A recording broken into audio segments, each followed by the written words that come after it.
Hey, what's up? Welcome back to Nocturnal Sage. Now, I know it's a bit delayed, this new segment that is, and I apologize for the delayed action of uploading another video, but I just got sick last week and I needed to recover for a couple of days. So now that I'm back in shape, I'm ready to shoot this current video.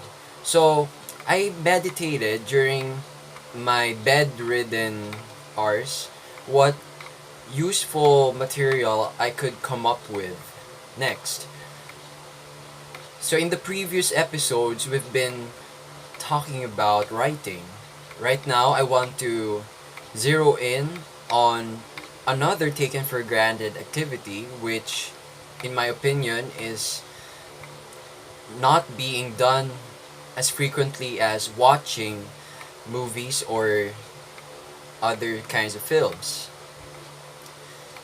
So for tonight, I want to talk about reading. Don't worry, I will not go on romanticizing how important reading is because yes, we do it almost every time. Well, maybe not in the same way as people in the past have done so. Grab a book from the shelf and open the brown pages. Well, nowadays we have Google. If we want to find out anything, just Google the key term, then you get a myriad of results. So for this moment, I want to give you tips as to how you can read fast or faster than your current pace while at the same time understanding what you're reading. So before I present to you this technique, ladies and gentlemen, let's be familiar with one key term I'll be using. Okay, I'm now applying what we've talked about on the expository writing lecture. Before you discuss an intensive topic, be sure to provide definitions of key terms. In this segment, we'll just have one definition, one key term, and we call this saccade. Now, a saccade, you may confirm with Webster after this. If you have Webster dictionaries installed in your devices, feel free to confirm for me. But this word refers to the jerky movements that our eyes make whenever we read something. You know, when we read a book like this one, okay, let's start with the cover page. Focus on this part. When you look at this, when you try to read, things fall apart. Your eyes, they don't as in move in a fluid way like water. No. When our eyes read, okay, it scans. If you're going to read this word per word, it will stop momentarily at things and then proceed to fall, then will focus on a part. So that's basically the concept of a saccade. The eyes, when they read, they move jerkily. Okay, so what does that have to do with being able to read faster?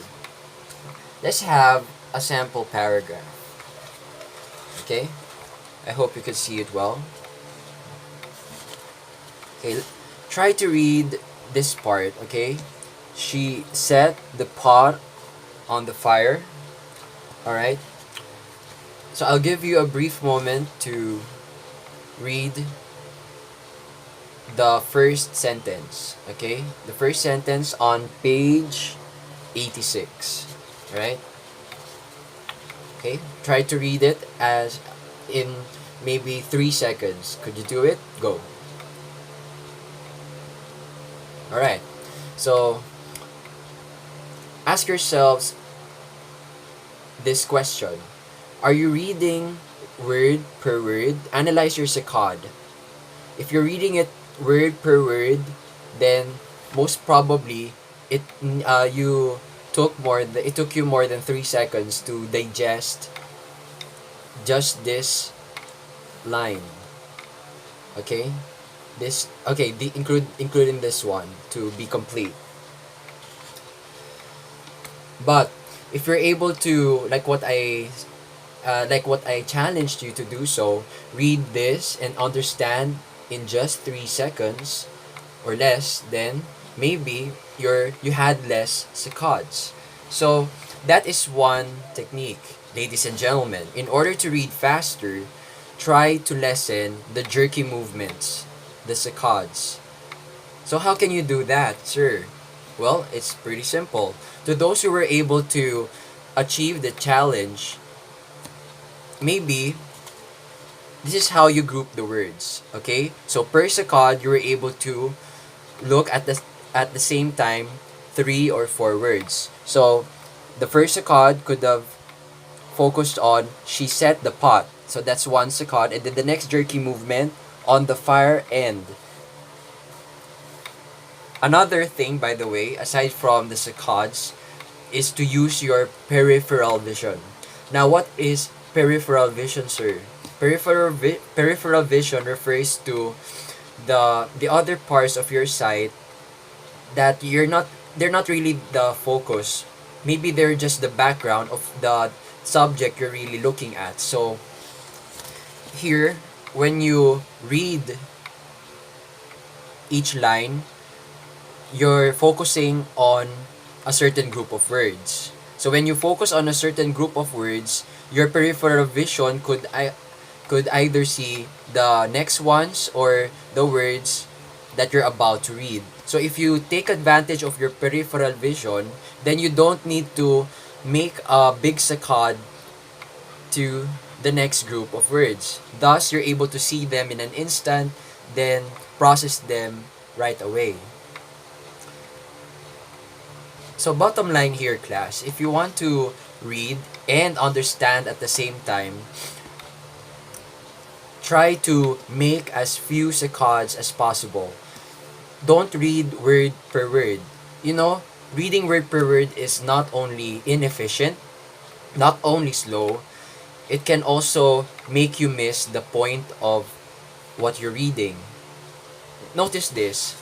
When was the last time you read, let's say, while maybe riding a public transportation and your seatmate happens to be running through his or her news feed on Facebook? You know it's impolite to stare at someone else's screen. But, you know, if they're not looking, our eyes scroll through, okay, scan what's the scrolling up and down of such. So you notice we know that we're not intending to read those things, but ironically we don't intend to focus, but our eyes are able to get the big idea of whatever we're seeing. Yes, you don't mean to look at those screens, but you understand the content instantly. Something that you're not able to do right away when you're being asked to read a PowerPoint on politics and governance, on literature or anything academic. Okay, so with just one glance, try as much as possible to see it as a whole. Okay, to see the text as a whole first. If you're asked to read a novel, it would help to start here. That's my habit.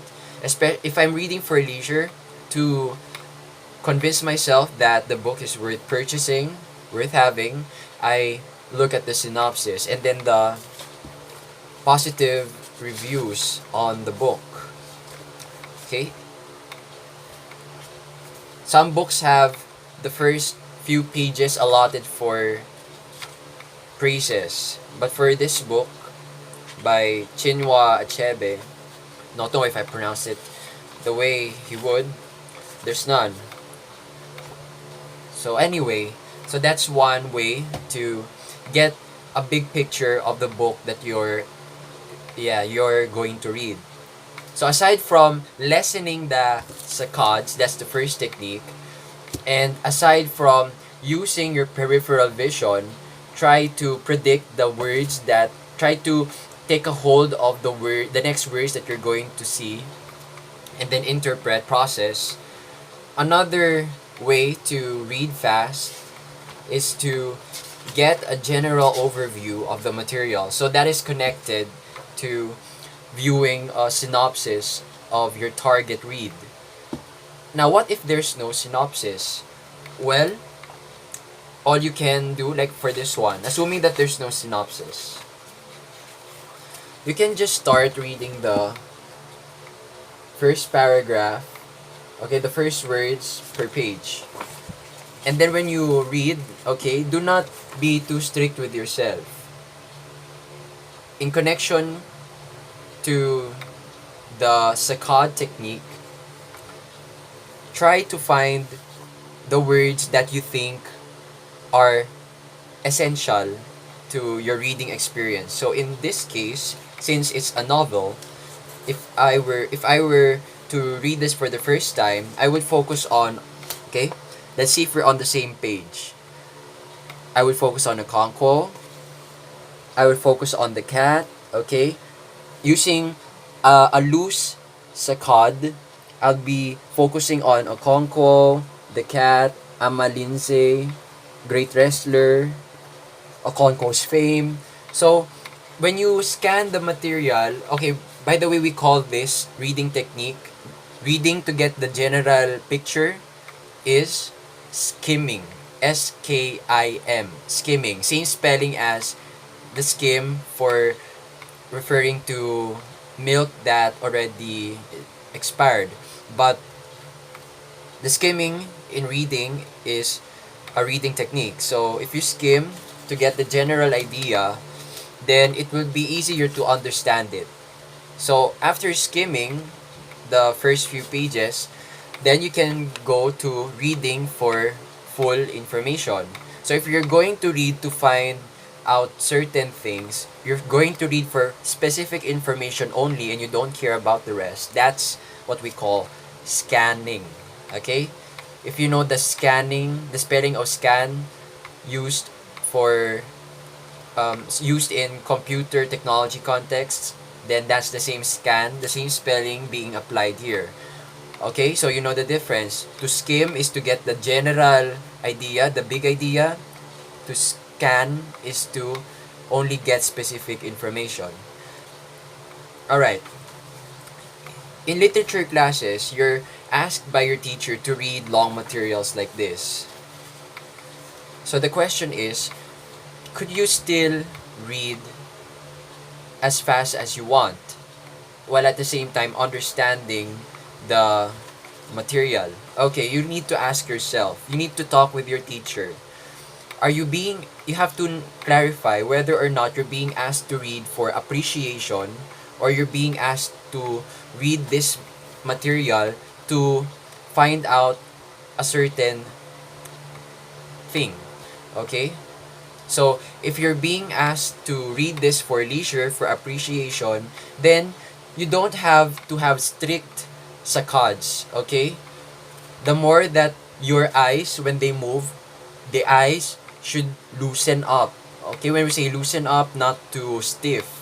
Okay, that's why our eyes get tired, is because we make so many saccades,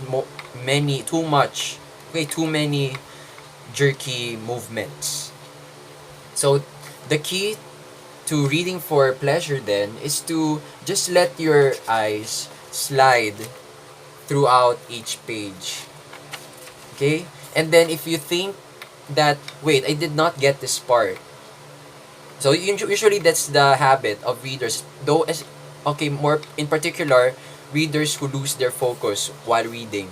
So when that happens, they tend to return to the previous sentence that they're reading.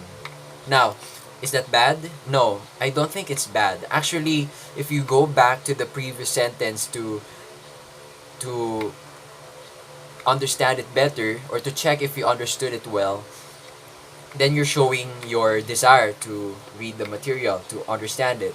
But it can really be tiring for the eyes. So when you read, okay, if your eyes are loose, I noticed this in my personal experience.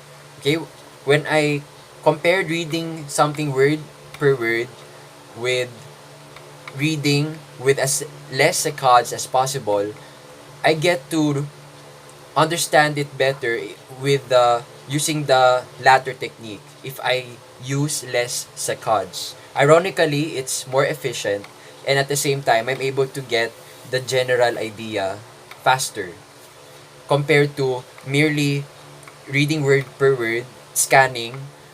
Okay, I only get the one part of the material. So you have to clarify with your literature teacher if you're being asked to get the main idea, the general picture of the book, the novel, the short story, or you're being asked to maybe define certain characters. So if your reading assignment is to compare and contrast two opposing characters, then maybe you just have to focus on those chapters containing the reports on their actions, because that's the only information you'll be needing, so you don't need the others. But if you're being asked to read for pleasure the entire book, then you apply a more loose saccade. So less saccades, faster way of getting the general idea. Usually that's the purpose of literature professors or teachers. They want you to get exposed to materials like this. Therefore, your eye movements shouldn't be that stiff. But if you're making, if you're writing a critique, an analytical essay on a storybook, okay, that's where you write on certain symbolisms. When maybe you have to change your orientation. So from skimming, you turn to scanning. Then that's the part where reading and rereading many times become appropriate. Okay, since you're writing a paper that's technical, you really have to get the details right. So that's it for this segment on being able to read faster while at the same time understanding your material. Right? So, but bottom line here, personally, I would rather have a slow reader who understands the material the way it's supposed to be understood than a fast reader who could read aloud, yes, or maybe they can read from page 1 to 100 in just 10 minutes, but they're not really able to get the material. Well, that's just merely seeing signs, merely seeing the letters without really understanding them. So if you're not that proficient yet in the English language, I would understand if you start with many saccades. But as your eyes get used to word recognition, you see, word recognition is a fundamental skill. If your eyes are already skilled at recognizing words in English, then you'll be able to apply the technique I'm referring to, being able to see 3 or 4 words in only one saccade before jumping to the next, and then using your peripheral vision to already decode the surrounding words and letters. Thus, you'll be able to process information faster. And then above all, focus. Don't let your mind travel elsewhere. And if it travels elsewhere, try to bring it back to the material. Okay, so thank you for watching this brand new segment. So if you have any questions, follow-up questions, you can let me know via the comment section below, or you can ask me directly when we meet again in class. So again, thank you for watching Nocturnal Sage. This is the 4th segment of this edu vlog series I've come up with. So if this video has satisfied you, please do like. Okay, give this a thumbs up. And I'd appreciate it also if you would subscribe. That would send the message that I'm really producing outputs that help people. So again, thank you and see you in the next segment.